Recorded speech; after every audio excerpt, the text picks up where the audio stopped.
I'm going to preview the 9 seed Florida Atlantic University versus the 5 seed San Diego State.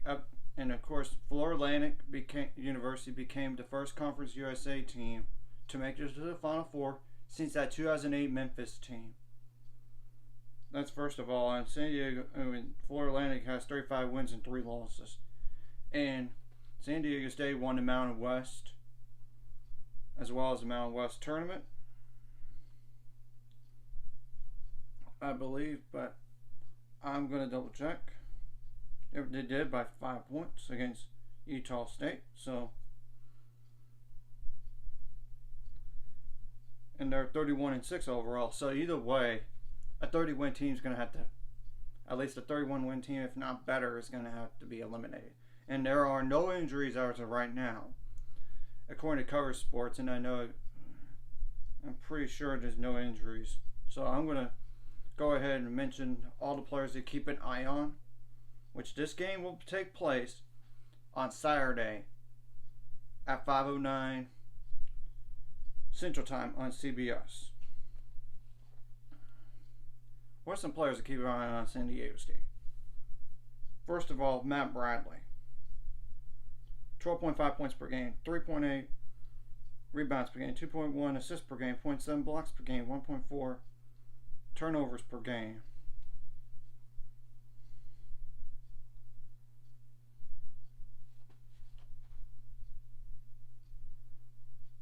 One 1.5 fouls per game, 35.8% from the 3-point line, 80.2% from the free throw line. Darion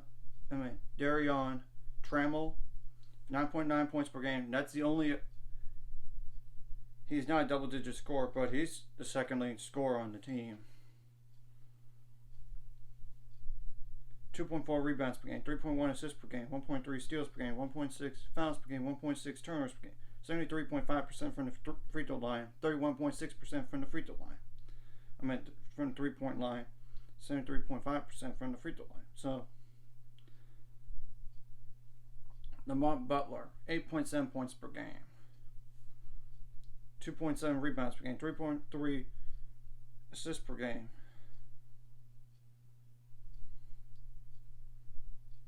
33% from the 3-point line on 109 attempts. 72.3% from the free throw line. 1.5 steals per game. 2.8 fouls per game. 1.9 turnovers per game. Jadon Ledee is the next player to keep an eye on for San Diego State. 7.8 points per game. 5.3 rebounds per game.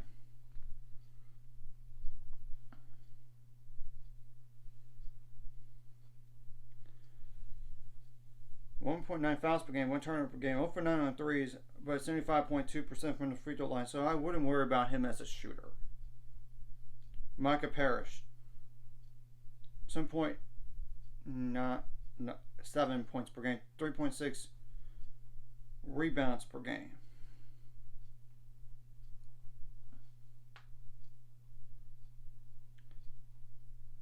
0.7 steals per game, 2 fouls per game, 1.1 turnovers per game, 35.9% from the 3-point line, 78.6% from the free throw line.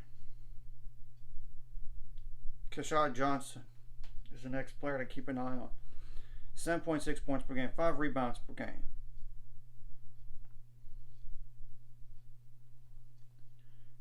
1.4 fouls per game, 0.9 turnovers per game, 9 for 40 on threes, which is 22.5%. 63.4% from the free throw line on 82 attempts. Now, Nathan Mensah is the next player to keep an eye on. 6.1 points per game, 5.9 rebounds per game.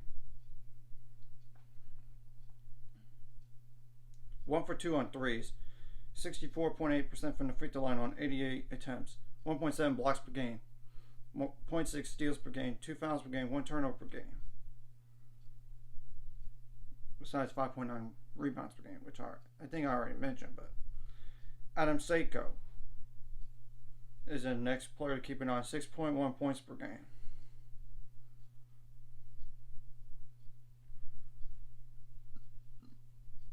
1 foul per game, 0.7 turnovers per game, 46.1% from the 3-point line, 78.1% from the free throw line on 32 attempts.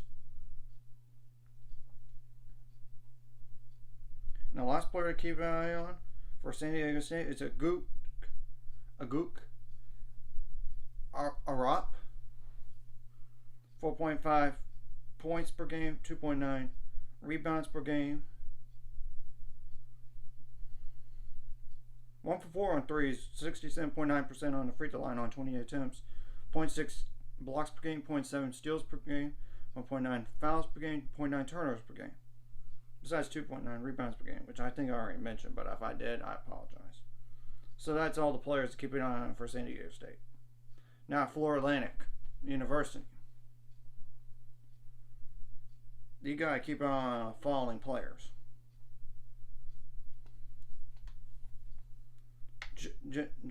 Janelle Davis, 13.9 points per game, 5.5 rebounds per game.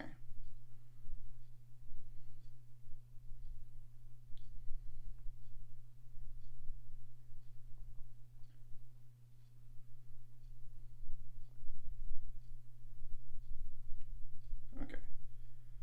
1.5 steals per game, 1.8 fouls per game, 1.8 turnovers per game, 36.6% from the three-point line, 85% from the free throw line. Elijah Martin is the next player to keep an eye on. 13.1 points per game, 5.2 rebounds per game.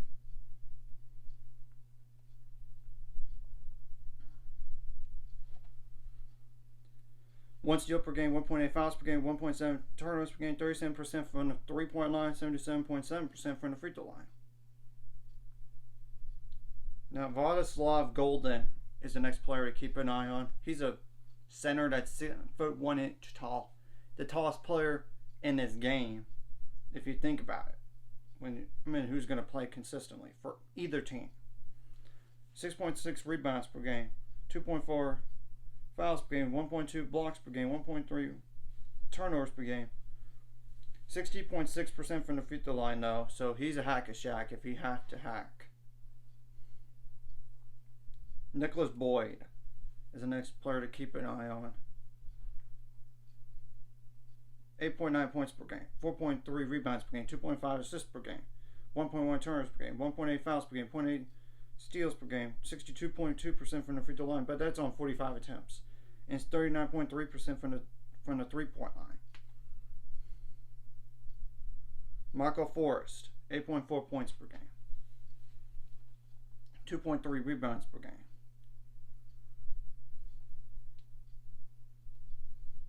1.1 turnovers per game, 1.2 fouls per game, 0.6 steals per game, 75.5% from the free throw line, 34.2% from the three-point line. Brian Greenlee, which he had a huge game last game, so in terms of points, 7.4 points per game, 2.4 rebounds per game, 2.2 assists per game, 1.6 turnovers per game, 1.5 fouls per game, 0.8 steals per game. 65.3% from the free throw line and 40.3% from the three-point line. Giancarlo Rosado, 5.7 points per game.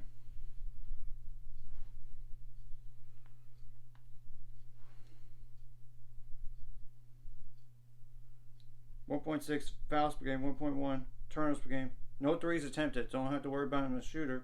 72.9% from the free throw line on 70 attempts. So, Brandon Weatherspoon, 5.1 points per game, 2.2 rebounds per game.